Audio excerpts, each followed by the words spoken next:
भगवान श्री कृष्ण कहते हैं, आँख में पड़ा हुआ तिनका, पैर में चुभा हुआ कांटा और रुई में दबी हुई आग से भी भयानक है हृदय में छुपा हुआ कपट।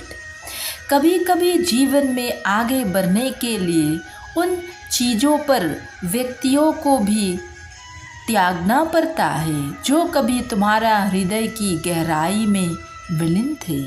एक बार भगवान श्री कृष्ण भोजन करने बैठे थे। रुक्मिणी जी ने 56 भोग का थाली सजा के दी थी और श्री कृष्ण को भोजन करा रही थी।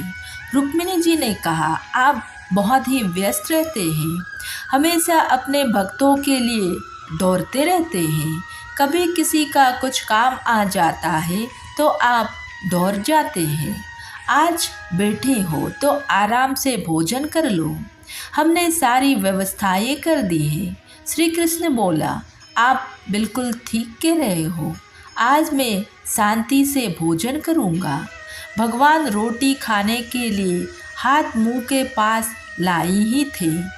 उन्होंने कुछ ध्यान करने लगा, वो रुक गया और रोटी का टुकड़ा फिर से थाली में रख दिया और खड़े हो गए। उन्होंने रुक्मिणी से कहा, मैं अभी आता हूँ। रुक्मिणी ने कहा, अब आप खाना छोड़कर कहाँ जा रही हो? श्री कृष्ण बोला, मेरा एक भक्त है जो डूबकर मेरी भक्ति करता है। वो अघोर जैसा रहता है और लोग उसे पागल कहते हैं। कभी कोई उसे मार देता है, लेकिन आज तो अंधी हो गया, लोग उसे पत्थर मार रही हैं। वहाँ मेरे जाना बहुत ज़रूरत है।